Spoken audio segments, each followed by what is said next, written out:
یو ورور میسج کړی دی. نن سبا هلکان او جینکۍ د کویدن نه وروسته په موبایل خبرې کوي. دا صحیح ده که غلطه؟ دا یوازې د یو کس پوښتنه نه ده، دا د نن وخت یو لوی مسله ده. همدې دپاره مې غوښتل چې په دې موضوع خبرې وکم تر څو چې تاسو ته حقیقت معلوم شي. اول راځو پیدې ته. که خبرې په حد کې وي نو ځینې پیدې هم لري. یو بل ښه پیژندلی کیږي، د یو بل فکر او عادتونه معلومیږي، د واده نه مخکې پوهیږي چې یو بل سره جوړ دي که نه. خو دا هر څه تر هغه وخته پورې دي چې حد پکې وي.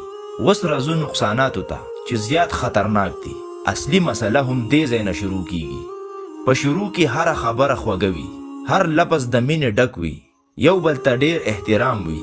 خو ورو ورو توقعات زیاتیږي، وخت ورکول ضروري شي، په وړو وړو خبرو جنجال شروع شي، او بیا یو ورځ داسې راځي چې احترام کم او جګړې زیاتې شي. د ټولو خطرناک څه دی؟ نن سبا ډېر خلک په ویډیو کال کې حدونه ماتوي، خپل شخصي ژوند ښکاره کوي، خپل بدن یو بل ته ښایي، احساساتي او اخلاقي حدونه تیریږي، او بیا اکثر د څه وجې نه رشته ختمه شي. نو یوازې زړه نه ماتیږي بلکې عزت، اعتماد او سکون د منځه ځي. کله کله دا ویډیوګانې ریکارډ هم شي او وروسته د شرم سبب جوړ شي. د ټولو لوی تاوان څه دی؟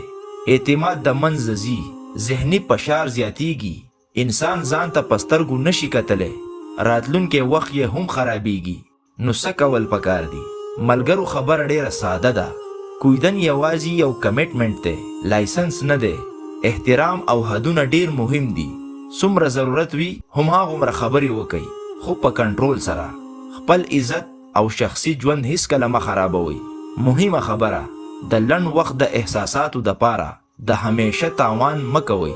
که تاسو د چا سره رښتیا مینه لرئ نو د هغه احترام وکئ، حدونه وساتئ او خپل هم.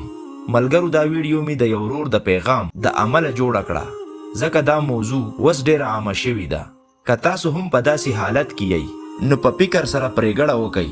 ستاسو راتلونکی ستاسو د نن پرېکړو پورې تړلی دی.